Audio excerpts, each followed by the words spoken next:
Hola, muy buenos días.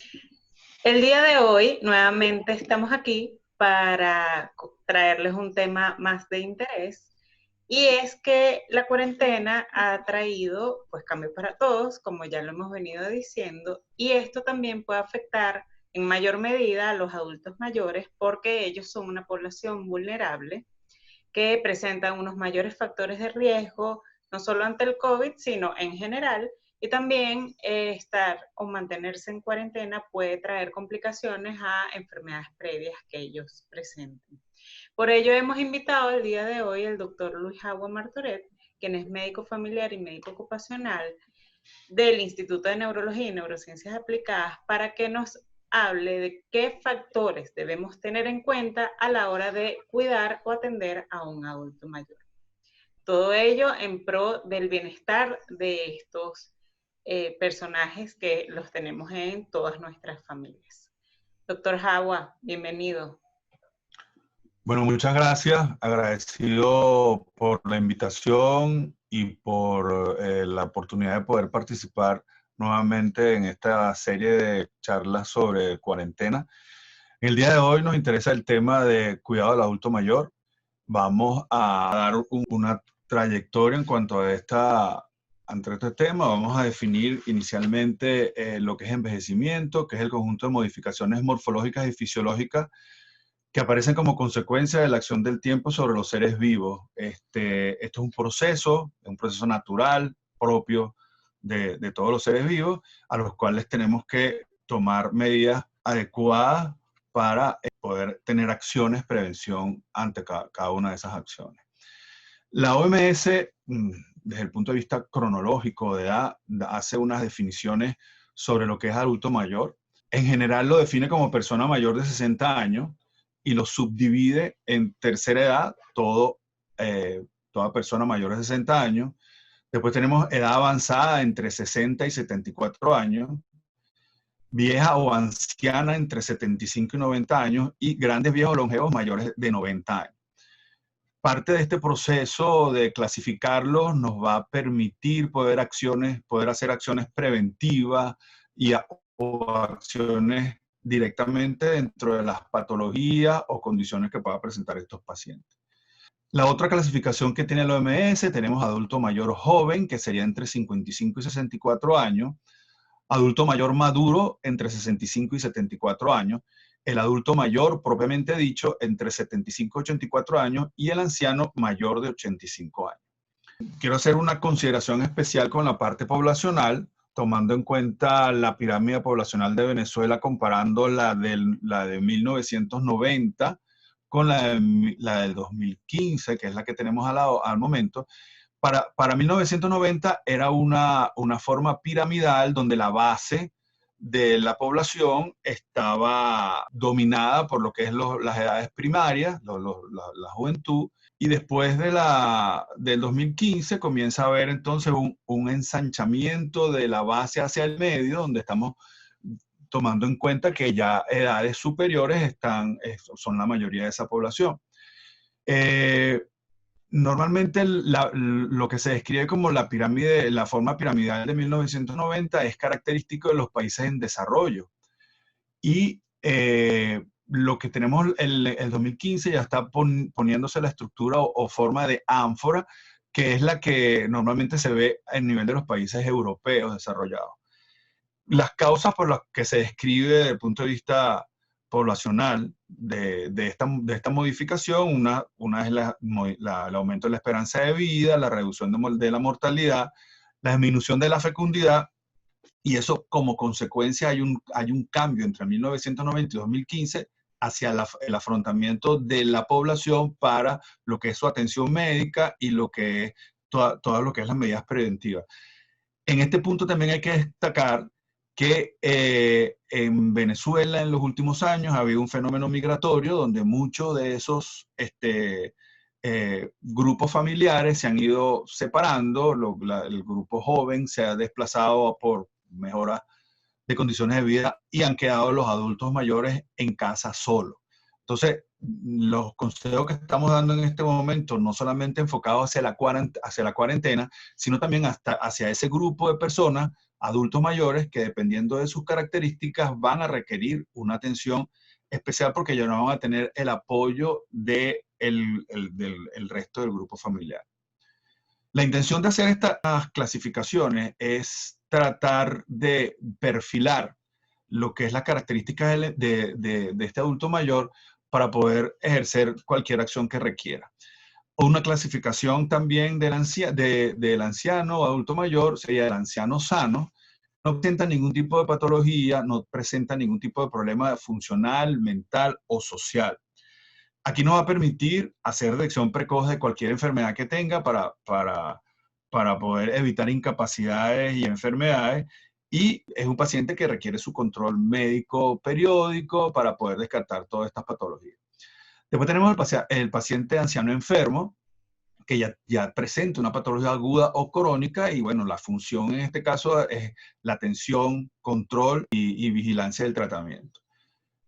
El otro punto es el anciano de alto riesgo. Entonces, ¿cuál sería el que tenga cualquiera de estas condiciones? Es un paciente que vive solo o que está institucionalizado, que significa que está en un centro de atención de ancianos, tiene una alta hospitalaria reciente, es mayor de 80 años, está recluido en domicilio geriátrico y tiene una patología orgánica incapacitante. Entonces, lo importante es a este paciente, a este anciano, hacerle los cuidados de salud domiciliarios en caso que sea necesario. Normalmente estos son pacientes que requieren de un cuidador o de un familiar que lo atienda porque en muchos casos está delimitado para hacer sus funciones normales. La característica del paciente anciano normalmente tienen varios problemas de salud crónicos, diabético, hipertenso, problemas articulares, y esto se llama pluripatología y estas patologías interaccionan entre sí. Después, tienen situaciones normalmente no tratadas y estas situaciones no tratadas son propensas a convertirse irreversibles. Eso nos trae como consecuencia la importancia de la evaluación periódica, detección temprana de cualquier enfermedad, tratamiento y dependiendo del ciclo de que esté esta enfermedad, puede hacer rehabilitación o curación de ser necesario. Pero normalmente muchas de esas patologías no tratadas ya para esa edad se convierten en irreversibles.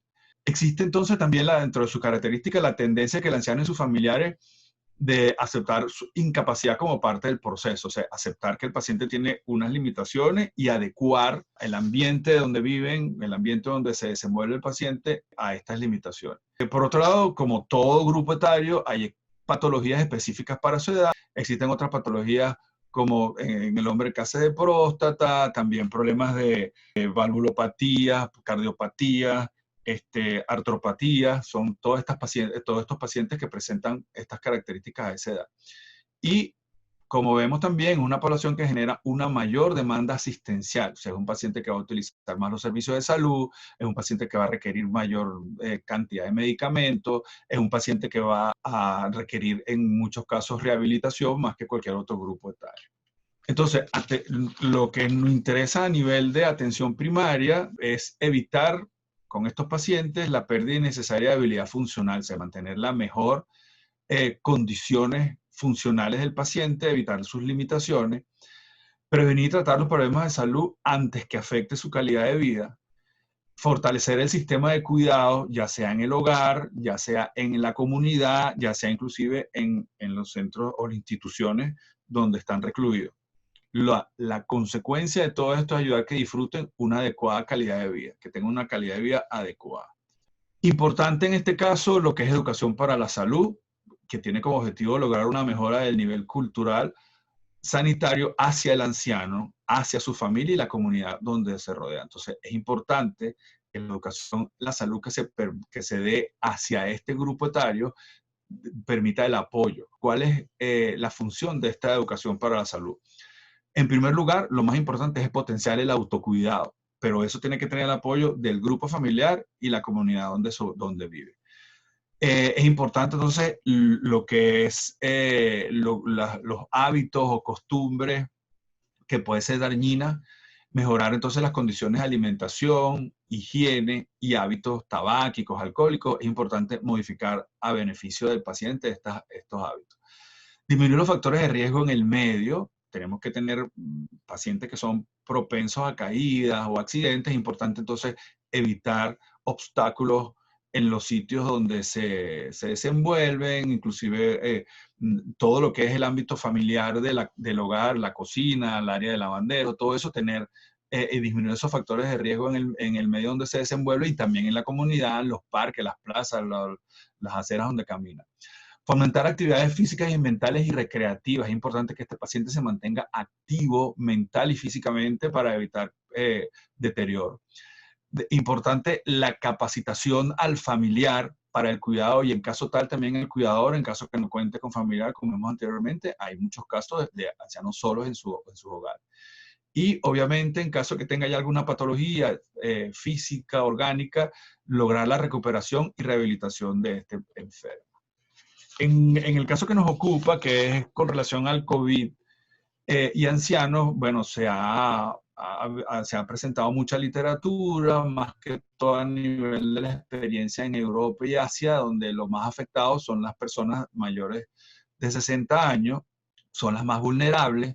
Esto se puede estar determinando por el problema del sistema inmune que está deteriorado en un momento caso. Entonces, asociado también a esto, a los padecimientos de patologías crónicas como hipertensión y diabetes que pueden estar afectando esta patología. También se ha visto, básicamente, esta información es extraída de la parte de la experiencia en Europa, que hay mayor índice de muertes en este grupo etario. Se está viendo en las experiencias actuales en América y aquí en Venezuela, de que también está afectando a jóvenes y niños que no era tan frecuente en otras áreas. Por lo tanto, entonces, a través de las indicaciones de la Organización Mundial de la Salud, los especialistas en enfermedades infecciosas, geriatras, recomiendan el aislamiento social. Este aislamiento social hay que confrontarlo y afrontarlo y describir y evitar las consecuencias que esto puede traer. Por lo tanto, el confinamiento supone una pérdida de la libertad y control sobre nuestras vidas. Esto cambió para todos, a todo nivel, pero en este grupo etario es más sensible. Esto va a provocar un sentimiento de defensión e incertidumbre, porque no hay un tiempo. A medida que ha pasado, en estas circunstancias, a medida que ha pasado el tiempo, se ha ido postergando. Hay experiencias a nivel europeo que hemos visto que se dio la cuarentena y comenzó a haber un repunte nuevamente de los casos, entonces retomar nuevamente lo que es la cuarentena, y como ya se describió, son pacientes vulnerables hasta esta patología, entonces es importante el manejo de este paciente en la cuarentena. El confinamiento puede traer consecuencias adversas a la salud mental, dentro de todo a la salud mental. Podemos ver ansiedad y depresión, hay una incertidumbre, hay una limitación de actividades, una alteración de las rutinas, y eso trae como consecuencia muchas sensaciones o sentimientos como ira, tristeza, irritabilidad y miedo. Se está transmitiendo información que es el grupo etario de más riesgo, entonces esto produce miedo, irritable porque se están limitando sus libertades, la tristeza de ver todo lo que está pasando alrededor, y eso también le puede producir sentimientos como rabia. Es similar al manejo de un estrés postraumático. Entonces, en primer lugar, vamos a hablar de las medidas de prevención de este grupo etario ante lo que es la cuarentena. Es importante explicar las razones por las que debe quedarse en casa y evitar el contagio. Es importante manejar una buena comunicación, manejar una autoridad desde la negociación, qué cosas podemos permitir que se hagan y qué otras no, y un poco manejar la incertidumbre y el estrés que produce el hecho de que de la noche a la mañana tienes que quedarte en casa y romper tu rutina. El otro lado, dentro de las medidas de prevención, todas las medidas de higiene que hemos manejado, que a través de los medios de comunicación y los organismos oficiales nos han transmitido, básicamente lavarnos las manos, pero todo lo que tiene que ver con la higiene, todo lo que ve con el uso de tapaboca, todo lo que tiene que ver con la parte del manejo de en la entrada y salida de la casa, los calzados, la ropa, cuando uno de los miembros tiene que salir a hacer alguna actividad de importancia. Específicamente también en nuestra sociedad, los abuelos o estas personas son los que cuiden los nietos. Entonces, claro, estamos en cuarentena, hay que evitar esa visita, sobre todo, no solamente de los nietos, sino de cualquier miembro de la familia que tenga algún síntoma respiratorio, no solamente por la sospecha de que pueda tener COVID, sino bueno, que puede producir un contagio hacia cualquier síndrome gripal que pueda poner en vulnerabilidad a este paciente. Es importante limitar las visitas. ¿Cuáles serían entonces las medidas de apoyo generales que se deberían aplicar? Primero, conocer los medicamentos que consumen y ayudarlo a tenerlos a mano. Siempre se ha comentado la importancia de que tenga un margen mínimo de 15 días de medicamento, no esperar que el medicamento se acabe. Estamos hablando de pacientes con enfermedades crónicas que a la larga, si faltan uno de estos medicamentos, puede haber una descompensación y complicar la situación. Entonces, tratar de conocer esos medicamentos y a tenerlos a la mano, por lo menos, como dije, 15 días. Siempre sale un promedio de 3 meses o un mes, pero mínimo 15 días. Igualmente, la dotación de alimentos también por 15 días, pendiente de este insumo. Importante mantener contacto regular, ya que sabemos que no va a poder ser en forma física, pero mantener un contacto regular vía telefónica, por las redes, para que el paciente se sienta acompañado. Por otro lado, una de las recomendaciones generales es cancelar las citas médicas presenciales, que no sean esenciales, y tratar de migrar el tipo de atención hacia la consulta online. Así evitamos riesgo. Normalmente un centro de salud, cualquier nivel que sea el centro de salud, va a un centro de riesgo de contaminación de la enfermedad o cualquier otra cosa. Entonces, evitar la salida y que si es posible que pueda tener la consulta online, mejor. ¿Cuáles serían las medidas de respuesta? Tenemos que estar pendientes que el paciente tenga una supervisión y evaluación constante ante la presentación de cualquiera de los síntomas.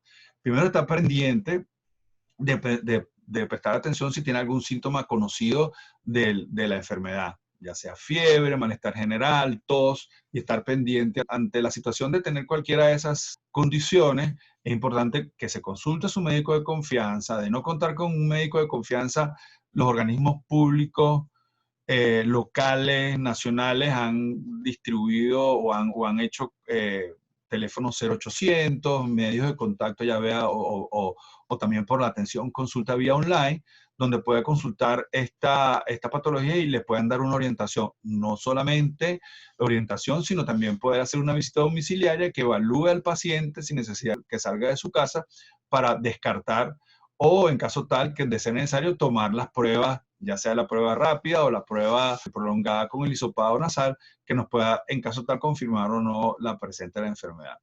Si la enfermedad está en un centro de atención de personas mayores, es importante mantenerse en contacto con el centro de atención ante cualquier sospecha o cualquier síntoma de COVID, todo esto con la intención de hacer medidas preventivas.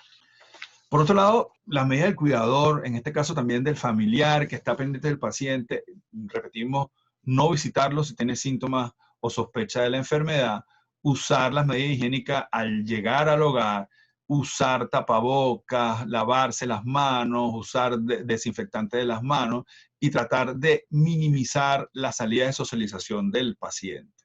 El otro tema es con estos pacientes solos, que viven solos, en la comunidad, los vecinos que deben estar pendientes, igual que el familiar que vive con ellos, pendiente de los medicamentos que te toman y mantenerlos, el suministro 15 días, igualmente con los alimentos.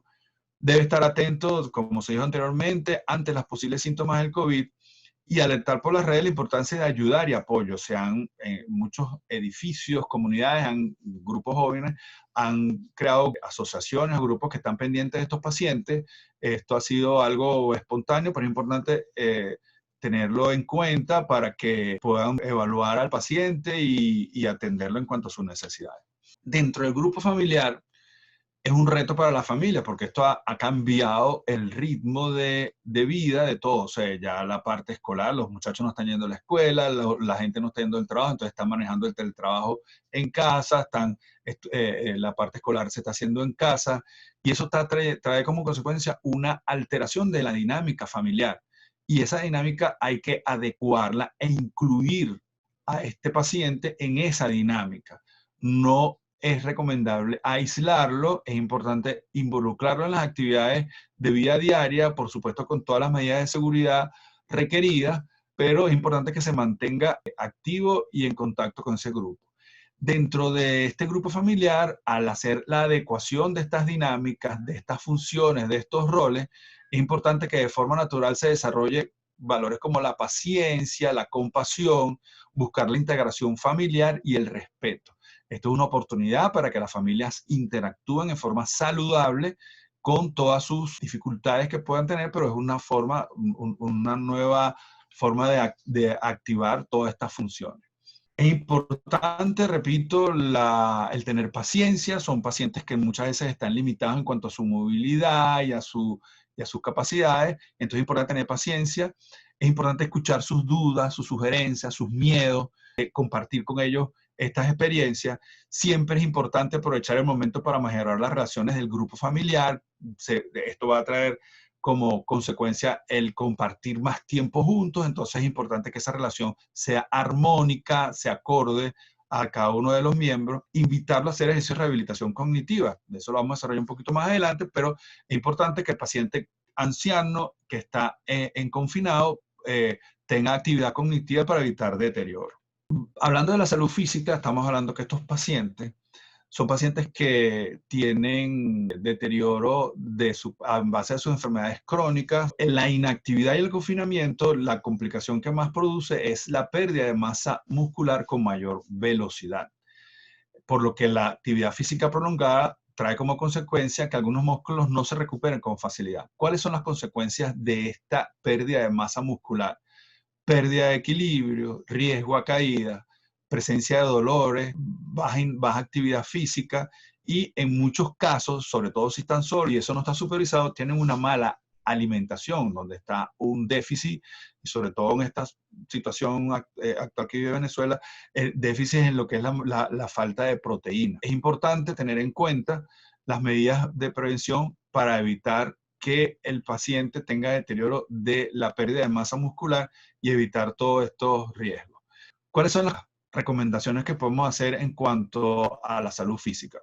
Primero, la posibilidad de poder caminar al interior del domicilio, un pasillo, inclusive un área que esté protegida en el mismo sitio donde viva, edificio, un patio, estacionamiento, que pueda dar una caminata de unos 10, 15, 20 minutos máximo. Otra actividad también, por supuesto, si las condiciones físicas del paciente lo permite, hacer sentadillas sujeto a un elemento fijo, por ejemplo, el marco de una puerta. Otro puede ser movimientos de pedaleo en la cama. Otro puede ser hacer bíceps y extensiones de brazos con pesos livianos. Y otro muy importante también, la toma de sol, ya sea a una ventana, un balcón, un patio. Pues aproximadamente se recomienda a las 10 de la mañana por 30 minutos. Estas actividades físicas pueden hacerse en ciclos de 10, 15 minutos varias veces al día. Lo importante es la toma de sol, como bien sabemos, la parte nutricional activa, fija los niveles de vitamina D y eso mejora las condiciones no solamente de la parte muscular, sino también la parte ósea y articular. Es importante respetar la rutina de alimentación en personas mayores.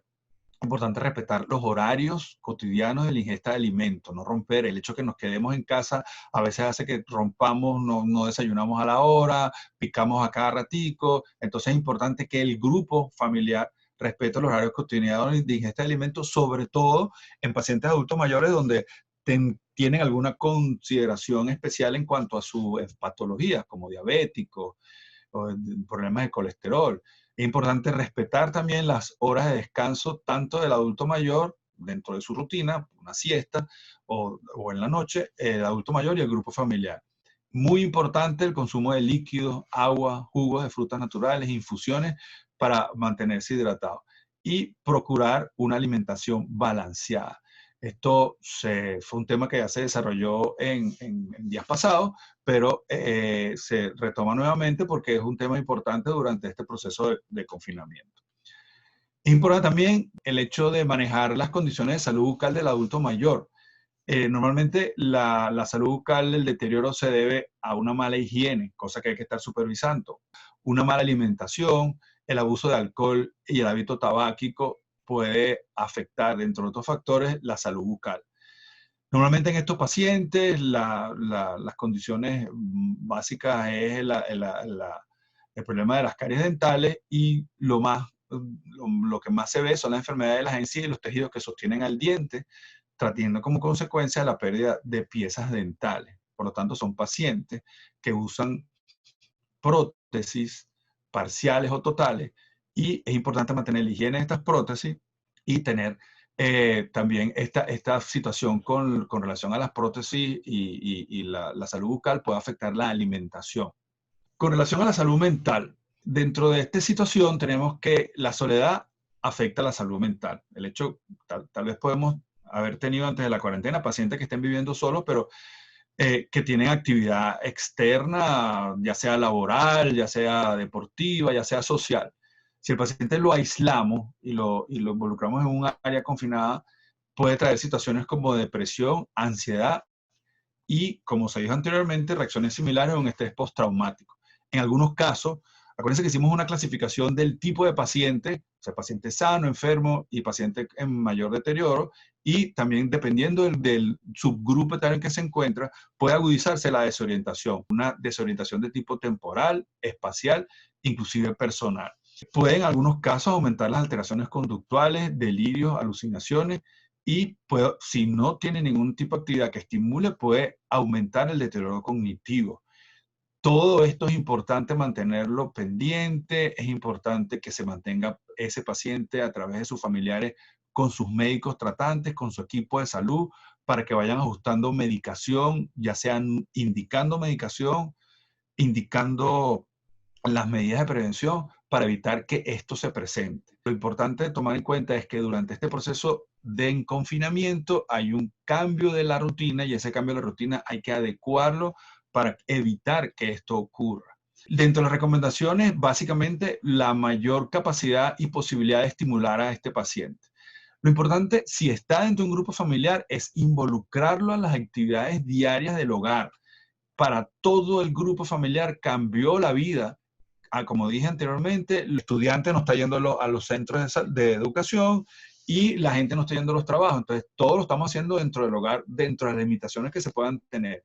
Entonces, hay que involucrar, no aislar al paciente adulto mayor. Entonces, prestarle mayor atención, involucrarlo en juegos básicos, dominó, cartas, juegos lúdicos, o sea, juegos como ludo, o sea, cosas que lo puedan estimular. Importante también la lectura en voz alta, o si el paciente tiene la capacidad de poder leer, él mismo puede leerle cuentos a los nietos, a los hijos, y lo importante es compartir tiempo de calidad.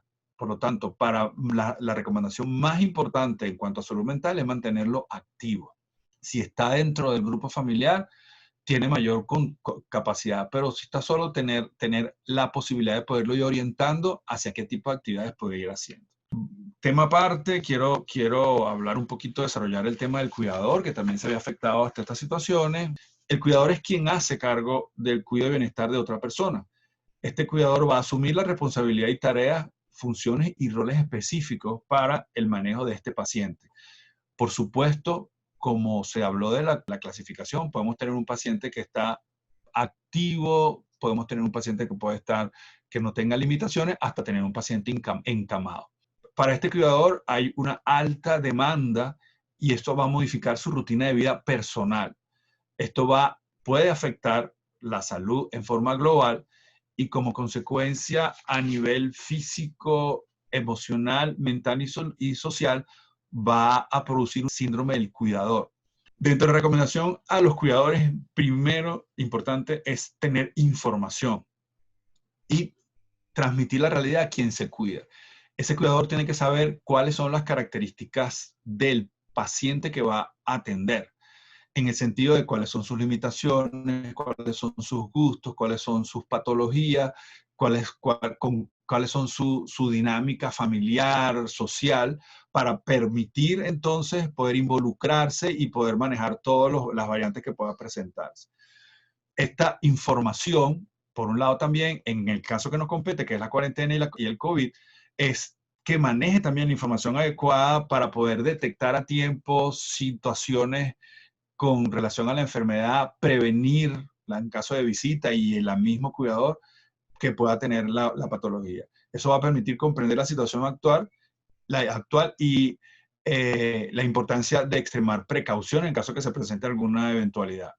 Y el mensaje que debe transmitir el cuidador al paciente debe ser claro, simple, evitar alarma. En términos generales, es importante que se extremen, dentro de las recomendaciones, se extremen las precauciones. Es importante seguir las recomendaciones sanitarias dadas a través de los organismos internacionales como la OMS, la Organización Mundial de la Salud y las indicaciones que esté dando a nivel del Estado. Restringir al máximo la salida de este paciente e inclusive el cuidador para evitar contagio. Pedir ayuda, importante este tema, a vecinos, amigos, familiares. Mantener las distancias, lavar todas las medidas de higiene que se han recomendado. El otro punto es evitar la sobreinformación. Todos estamos expuestos con los medios de comunicación, ya sea de cualquier tipo, de las redes, de tener mucha información de lo que está pasando. Entonces, tratar de filtrarla, clasificarla, saber si si una de ellas puede ser falsa o no, para no producir alarma en cuanto al paciente y la transmisión de esta información. Por otro lado, observar la salud del cuidador y del familiar o del familiar que está cuidando o del paciente que está cuidando, en el sentido de estar pendiente si tiene alguno de los síntomas que pueden orientar hacia esta enfermedad. Entonces, es importante que se tomen las medidas en relación a esto. Dedicarle la importancia del autocuidado. Estamos hablando, en este caso, del cuidador. Es importante que el cuidador no abandone su salud, atenderse a sí mismo. Es importante que tenga tiempo para sí, que tenga actividades que pueda disfrutar a sola, que también mantenga una dieta balanceada, y es importante también que tenga cierto nivel de actividad física. O sea, puede compartir esa actividad física con el paciente o familiar, pero también en caso que el paciente esté encamado y no pueda movilizarse, que el cuidador también tenga alguna actividad. Es importante mantenerse conectado con la familia, con el resto de la comunidad. Y al mantenerse conectado también puede combatir estas sensaciones de soledad y aislamiento. Y también esta conectividad hacia otras personas externas puede ser una fuente de desahogo y ayuda. Por otro lado, mantenerse activo, no solamente con actividad física, sino con actividad mental, lectura, actividades físicas, cognitivas, recreativas. Y lo más importante, mantener la calma ante cualquier de las situaciones que se presente. Es importante filtrar malos pensamientos, evitar las noticias falsas, tener cierta flexibilidad con toda esta situación y sobre todo manejar lo que es calma y respeto con el manejo del paciente. Otro tema que quiero desarrollar, esto para estar pendiente, es una situación que se presenta con frecuencia, es lo que es el maltrato al adulto mayor. Esta situación se ha visto, ha habido, inclusive hay videos donde familiares han puesto cámaras para revisar esto. Entonces, bueno, hay ciertos tipos de maltrato que vamos a desarrollar ahorita, que en primer lugar sería el maltrato físico, que consiste en golpear, abofetear, empujar, zarandear al paciente. Maltrato psicológico, que es rechazar, atemorizar, insultar, gritar, ignorar al paciente. Dentro de este grupo de maltrato, uno de los más frecuentes es la ignorancia, o sea, la indiferencia hacia el contacto con el paciente. El otro tipo de maltrato es la negligencia. Esto sería no cumplir con la medicación del paciente, darle la dosis de forma inadecuada o dejar de darle la dosis que requiere. Privar de las necesidades básicas como alimentación, agua, higiene. El otro punto es el abuso económico. Básicamente se maneja es porque lo aíslan del manejo de su dinero, o el dinero es utilizado para otras cosas y no para el bienestar del paciente. Entonces consiste en el aprovechamiento o mal uso de propiedades o del dinero del paciente. Y otro también, lo que es el abuso sexual, que se ha visto en base de tocamientos, que el paciente rechaza, besos, exhibicionismo, acoso e inclusive casos de penetración. ¿Cuáles serían las consecuencias de este maltrato físico? Es importante para que el familiar, en caso que este paciente esté solo con el cuidador y no haya contacto constante, de repente estar pendiente ante la presencia de lesiones. De repente puede tener alguna lesión, no, es que se cayó, es que tropezó, entonces pendiente que las lesiones no sean inferidas por el cuidador. Ver si hay algún cambio de conducta del paciente, si el paciente nunca ha sido deprimido y ansiedad, pendiente si tiene alguno de estos síntomas. Puede tener trastornos del sueño, miedo, pesadilla.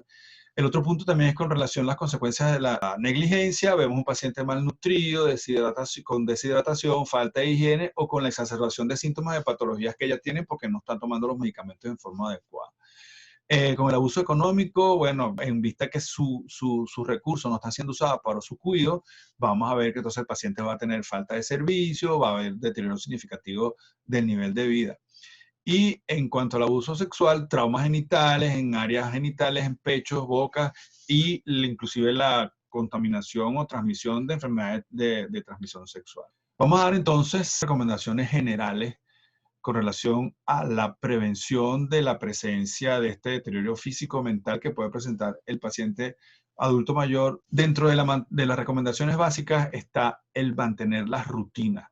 Hay un fenómeno que se maneja no solamente en esta situación específica de la cuarentena, sino en las situaciones generales, un fenómeno que se llama la rutinización. Es importante estos pacientes que tengan una rutina, una hora específica de levantarse, una hora para desayunar, una hora para actividad física, una hora para salir afuera, para actividad y compartir con los familiares, para lectura, inclusive un horario para la parte de higiene. Normalmente estos pacientes rechazan en la ducha, rechazan bañarse, van postergando, pero es importante que la rutina permita un horario y el paciente va a estar pendiente de qué le toca hacer.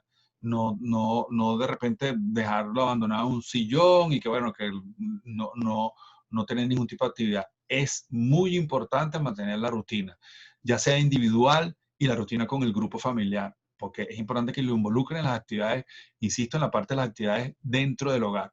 Entonces, eso va también inclusive lo que es la siesta y el sueño, el tener una hora específica para el sueño, que eso esté también involucrado en lo que es la parte de su medicación. Por otro lado, siempre es importante tener material a mano que permitan iniciar conversaciones, música, fotos, juegos, uso de alguna actividad como rompecabezas, el hecho de poder usar todo este estímulo de la parte cognitiva que puede ser también de cartas, de escritura, de manualidades, todo esto que permita la interacción, ya sea con el cuidador o con el grupo familiar, involucrarlos en estas actividades. Inclusive con relación a la música, se ha manejado en muchas experiencias en relación a lo que es la musicoterapia, incluyendo la bailoterapia, que entonces incluiría actividad física. Pero es importante que exista la interacción, que de repente con un álbum, un video, poder recordar, o una lectura, ya sea que él mismo lo haga o hacerle la lectura a él y compartir esas experiencias. El otro punto también muy importante ahorita en estos momentos de confinamiento es el uso de nueva tecnología. Eso va a permitir mantenerlos activos, inclusive mantener en contacto con familiares que estén no solamente fuera del país, sino que de repente estén en la misma ciudad, pero que no puedan visitarlo por las condiciones que hablamos anteriormente. Es importante entonces hacer el entrenamiento de los que tengan la capacidad del uso de esta tecnología para que puedan estar en contacto. El grupo familiar tenga también dentro de esa rutina una hora, un momento de conectarse, de poder hablar, de poder compartir, de poder estar compartiendo sus experiencias. Inclusive se ha visto buenos desarrollos con el uso de la tecnología en juegos, en videojuegos, que también es estimulante para el paciente. Normalmente muchos a veces están reacios, pero es importante involucrarlos en el uso de estas nuevas tecnologías. Otra cosa importante es no entrar en conflicto con el paciente. A veces y no ponerse a interactuar en forma negativa con esta situación. Es importante mantener la calma con la persona que cuida. Es importante que no entrar en conflicto, discusiones que puedan llegar a un momento dado maltrato, tratar de negociar, tratar de llegar a un balance entre las decisiones y las cosas que se vayan a hacer. Y es importante que haya la mejor comunicación posible. Todos estamos confinados, todos estamos cumpliendo con toda la situación laboral, estudiantil, todos estamos bajo una situación de estrés, entonces evitar con este paciente entrar en el conflicto y mantener la calma y la buena información en relación a esto. Siempre en todo lo que se ha discutido hasta ahora, si te es difícil, llegas a un límite que no puedes, pide ayuda. El grupo familiar que vive con ustedes o el grupo familiar que vive externo, que inclusive mismo comunidad o vecino. Importante también en situaciones de salud pedir ayuda al equipo de trabajo de la parte médica, ya pueda ser que pueda presentar la posibilidad de visita domiciliaria o la consulta online. Todas estas patologías, todas estas condiciones, tanto físicas como mentales, se hacen importante que pueda tener la consideración y la atención de un grupo, de un equipo médico multidisciplinario que pueda manejarlo, orientarlo, darle las herramientas para poder superar cualquier escollo que pueda tener, tanto desde el punto de vista físico como desde el punto de vista mental y dentro del punto de vista de la dinámica familiar. Así que para esa situación, el grupo del equipo multidisciplinario de INAP, del Instituto de Neurociencias Aplicadas, está en contacto con sus pacientes y con los que requieran esta orientación a través de la consulta online o por las redes que están allí registradas, ya sea por Twitter, YouTube y por la página web. Estamos a la disposición para poder ponernos en contacto y darle la orientación requerida. Agradezco mucho su atención. Muchas gracias. Muchísimas gracias, doctor Jagua, por esta información tan valiosa, tener en cuenta hoy en día y de ahora en adelante con nuestros adultos mayores, que todos tenemos, cada quien tiene sus adultos mayores en su familia. Nosotros como equipo multidisciplinario estamos trabajando de manera online para estimar ese estado físico y mental de estos adultos mayores que se encuentran solos y en caso de tener que hacer la visita a domicilio para hacer una evaluación presencial, lo hacemos con todas las medidas de bioseguridad que se necesitan. Hacemos también toda la parte mental, no nada más psicológica, psiquiátrica, sino también neurocognitiva de los adultos mayores.